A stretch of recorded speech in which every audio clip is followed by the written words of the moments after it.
ಅಂದರೆ ಬುದ್ಧಿ ಮೊದಲು ಕೆಟ್ಟರೆ ಸುತ್ತಮುತ್ತಲ ವಾತಾವರಣನೂ ಕೆಡುತ್ತೆ. ಕೆಲವೆಲ್ಲ ಏರಿಯಾ ಕೆಟ್ಟ ಕೊಳತ ನಾರ್ತಾ ಇರುತ್ತಲ್ಲ, ನಾವು ಕಾಲು ಇಡ್ಲಿಕ್ಕೂ ಆಗಲ್ಲ. ಕಾರಣ ಅಲ್ಲಿರುವವರು ಬುದ್ಧಿ ಕೆಟ್ಟಿರುತ್ತೆ. ಬುದ್ಧಿ ಎಷ್ಟು ಕೆಡುತ್ತೋ ಸುತ್ತಮುತ್ತಲು ಎಲ್ಲ ಕೆಡುತ್ತೆ. ಅದಕ್ಕೆ ದೊಡ್ಡವರು ನಮ್ಮನ್ನು ಏನಂತ ಕೇಳ್ಕೊಳ್ರಿ ಅಂದರು, ನಮ್ಮನ್ನು ಇನ್ನೇನು ಹೇಳ್ಕೊಡ್ಲಿಲ್ಲ. ಧಿಯೋ ಯೋನ ಪ್ರಚೋದಯಾತ್, ದೇವರಲ್ಲಿ ಇನ್ನೇನು ಕೇಳ್ಕೊಳ್ಬೇಡ್ರಿ, ನಮಗೆ ಒಳ್ಳೆ ಬುದ್ಧಿ ಕೊಡು ಅಷ್ಟೇ. ಯಾಕ್ರಿ ದೊಡ್ಡವರಾದ್ಮೇಲಲ್ಲ, ಮಕ್ಕಳಿಗೆ ಹಿಂದೆ ಹೇಳ್ಕೊಡ್ತಾ ಇದ್ರು. ಈಗ ಅವೆಲ್ಲ ಯಾರು ಹೇಳ್ಕೊಡ್ತಾರೆ? ಈಗ ಈ ಬೇಬಿ ಸಿಟ್ಟಿಂಗ್ ಹಾಕ್ಬಿಟ್ಟಿರ್ತಾರೆ, ಅವೆಲ್ಲ ಹೇಳ್ಕೊಡೋ ಪ್ರಸಂಗ ಇಲ್ಲ. ಮೊದಲೇನು ಹೇಳ್ಕೊಡ್ತಾ ಇದ್ರು? ಮಕ್ಕಳಿಗೆ ಸ್ನಾನಗೀನ ಮಾಡಿಸಿ ಚೆನ್ನಾಗಿ ಅಲಂಕಾರ ಮಾಡಿ ಗುಬ್ಬಿ ಚಂದನ ಎಲ್ಲ ಹಚ್ಚಿ ಆಮೇಲೆ ಅವನಿಗೆ ಏನಂತ ಕಳಿಸ್ಬೇಕು, ದೇವ್ರು ನಮಸ್ಕಾರ ಮಾಡಿ ದೇವ್ರ ಹತ್ರ ಕೇಳ್ಕೊಳ್ತೀಯಾ, ಮಾಮಿ ಹತ್ರ ಕೇಳ್ಕೊ ಏನಂತ, ಒಳ್ಳೆ ವಿದ್ಯಾಬುದ್ಧಿ ಕೊಟ್ಟು ರಕ್ಷಣೆ ಮಾಡಪ್ಪ ಅಂತ ಕೇಳ್ಕೊ ಹೇಳ್ತಾರೆ. ಇವಾಗ ಇನ್ಯಾವುದೂ ಅಲ್ಲ, ನಮಗೆ ಬೇಕಾದದ್ದೇ ಇದು ಒಂದು ಜನ್ಮಕ್ಕಲ್ಲ, ಜನ್ಮಾಂತರ ತನಕ ನಮ್ಮನ್ನು ರಕ್ಷಣೆ ಮಾಡೋದೇನೆ ಒಳ್ಳೆಯ ಬುದ್ಧಿ. ಧಿಯೋ ಯೋನ ಪ್ರಚೋದಯಾತ್, ಆ ಬುದ್ಧಿ ಯಾವಾಗಲೂ ಶುದ್ಧ ಇರಬೇಕು. ಅದಿತ್ತು ಅಂತಂದರೆ ಮುಂದಿಂದೆಲ್ಲ ಸರಿ ತೂಗತ್ತೆ. ಮೊದಲು ಅದಿರಬೇಕು.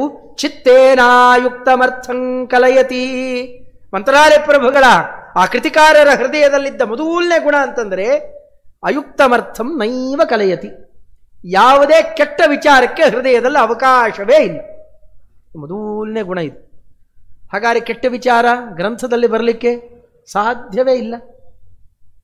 ಇದು ಮೊದಲನೇ ಅಂಶವನ್ನು ತೋರಿಸ್ತಾ, ಎರಡನೇದ್ದು ಸಹಸಾನಾಭಿಧತ್ತೆ, ಪಟ್ಟಣೆ ಏನೋ ಒಂದು ಹೇಳ್ಬಿಡೋದು. ಆಮೇಲೆ ಅಯ್ಯಯ್ಯೋ ಇಲ್ಲ ತಪ್ಪಾಗೋಯ್ತು, ಅವಸರದಲ್ಲೇ ಹೇಳಿಬಿಟ್ಟೆ ಅದನ್ನು, ಆಮೇಲೆ ವಿಚಾರ ಮಾಡಿದ ಮೇಲೆ ಗೊತ್ತಾಯಿತು ಇದು ಸರಿ ಇಲ್ಲ. ಇಲ್ಲವೇ ಇಲ್ಲ, ಒಂದು ಕಡೆಯಲ್ಲೂ ಅಂತಹ ಪ್ರಸಂಗ ಇಲ್ಲ. ಇಷ್ಟು ಕೃತಿಗಳನ್ನು ರಚನೆ ಮಾಡಿದ್ದಾರಲ್ಲ, ಮುಂದೆ ಅವರ ಗ್ರಂಥಗಳನ್ನೆಲ್ಲ ನೋಡಬೇಕು ನಾವು. ಗೀತೆಯ ಮೇಲೆ 3 ಕೃತಿ ಹೊರಟಿದೆ.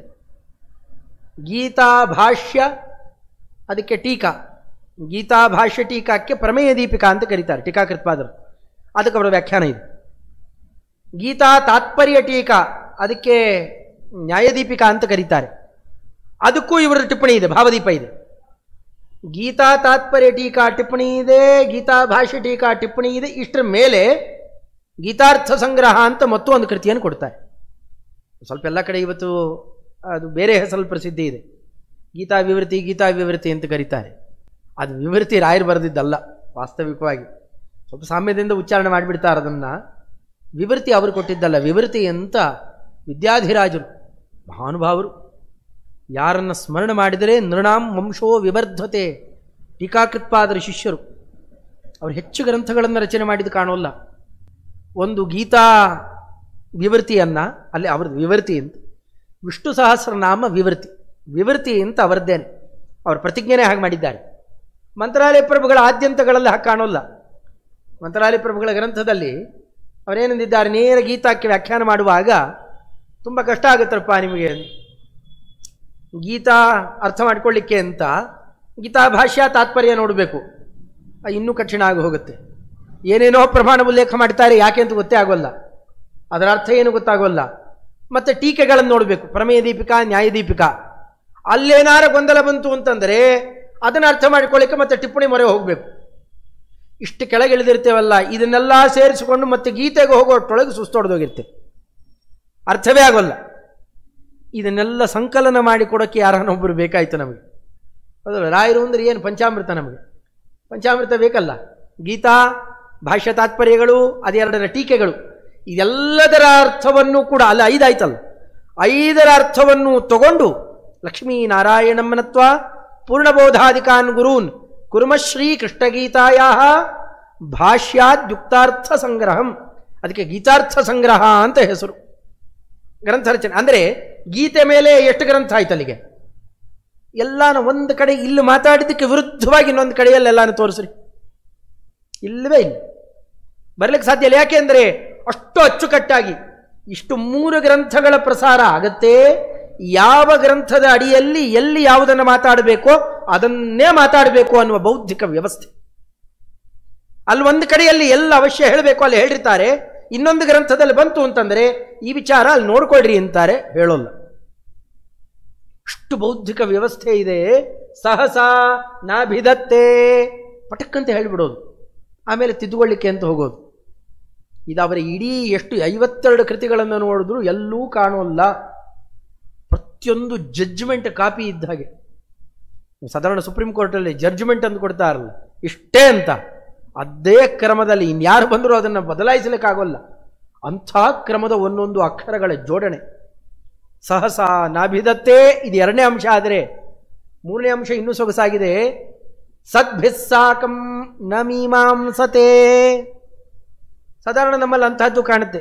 ಗ್ರಂಥ ರಚನಾಕಾರರು ಅಂದ ತಕ್ಷಣ ಸ್ವಲ್ಪ ಅವ್ರು ಸರಿ ಇಲ್ಲ, ಇವರು ಸರಿ ಇಲ್ಲ, ನಾವು ವ್ಯಾಖ್ಯಾನ ಮಾಡಿದ್ದೇ ಸರಿ ಇದೆ ಅಂತ ಈಗ ಅದನ್ನು ಬೇರೆ ಪರಕೀಯರು ವ್ಯಾಖ್ಯಾನ ಮಾಡಿದ್ದನ್ನು ನಿರಾಕರಣೆ ಮಾಡ್ತಾರೆ. ಅದು ನಮ್ಮಲ್ಲೇ ಕೆಲವೊಮ್ಮೆ ಆಕ್ಷೇಪಗಳು, ಒಳ ಜಗಳ, ಅದೆಂದೂ ಅವಕಾಶ ಕೊಡ್ತಿರಲಿಲ್ಲ. ಮಂತ್ರಾಲಯ ಪ್ರಭುಗಳ ಮನಸ್ತತ್ವವೇ ಹಾಗಿದ್ದಿದ್ದು. ಆ ಕಾಲಕ್ಕೆ ಯಾರೋ ಕೇಳಿದ್ದರಂತ, ಭಾರಿ ಗಲಾಟೆ ಆ ಕಾಲಕ್ಕೆ. ಮೂಲ ರಾಮದೇವರ ಪ್ರತಿಮೆಯ ಗಲಾಟೆ. ಪ್ರತಿಮಾ ಸ್ವಪ್ರಬುದ್ಧ ನಾಮಂತ ಕರೆಯೋದು. ಅಪ್ರಬುದ್ಧರಿಗೆ ಪಾಪ ಬೇರೆ ಕೆಲಸ ಇರೋಲ್ಲ, ಬರೀ ಅದನ್ನೇ ಮಾಡ್ತಿರ್ತಾರೆ. ಮಾಡ್ತಾ ಮಾಡ್ತಾ ಎಷ್ಟು ಧೈರ್ಯ, ಕುಚೋದ್ಯ ಮಾಡ್ತಾ ಮಂತ್ರಾಲಯ ಪ್ರಭುಗಳನ್ನೇ ಬಂದು ಕೇಳಿದರಂತೆ, ಸ್ವಾಮಿ ನಿಮ್ಮಲ್ಲಿದೆಯೋ ಮೂಲ ರಾಮ ಅಥವಾ ಬೇರೆ ಕಡೆಯಲ್ಲಿದೆಯೋ ಅಂತ. ಸುಮ್ಮನೆ ಇರೋ ತನಕ ಇದ್ರು. ಅವರು ಎರಡೂ ಇದೆ.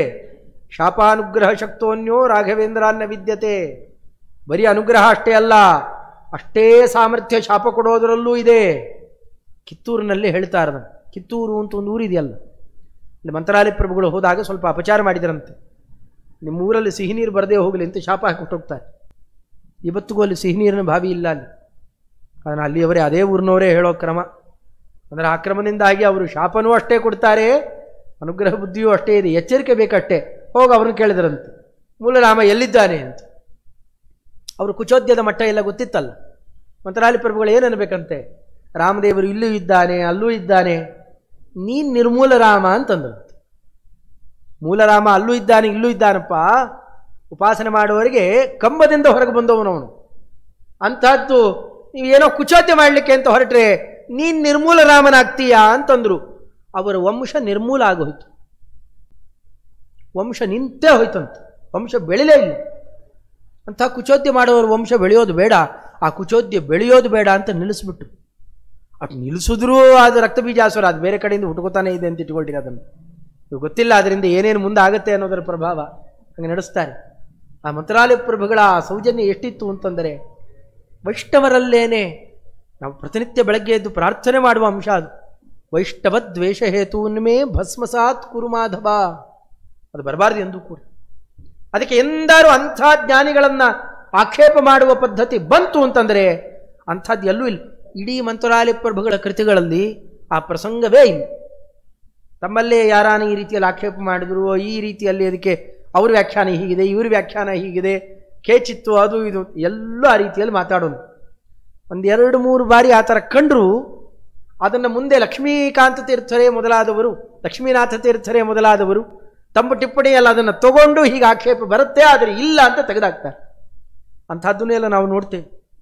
ಶುದ್ಧಾನಂದೋರು ಸಂವಿತ್, ಅಲ್ಲಿ ಶುದ್ಧ ಶಬ್ದಾರ್ಥ ಏನು ಅಂತ ಅನ್ನೋದೆಲ್ಲ ಬಂದಾಗ ಅಲ್ಲಿ ಇಂಥದ್ದೆಲ್ಲ ಬಂದಿದೆ. ಅದನ್ನೆಲ್ಲ ಅಧ್ಯಯನ ಮಾಡುವವರಿಗೆ ಅತ್ಯಂತ ವ್ಯಕ್ತವಾಗಿ ಕಾಣುತ್ತದೆಲ್ಲ. ಅಂದರೆ ಎಂದೂ ಸಜ್ಜನರ ಜೊತೆಯಲ್ಲಿ ತಾವು ಅದರ ಹಕ್ಯಾಟಕ್ಕೆ ಹೋಗಿದ್ದು ಅಂತ ಅನ್ನೋದು ಅದು ಎಲ್ಲೂ ಇಲ್ಲ. ಇದು 3ನೇ ಅಂಶ. ಆದರೆ ಇನ್ನು ನಲಿಖತಿ ವಚಸೋದ್ಘಾಟಯತ್ಯಾಶಯಂ ಸ್ವಂ.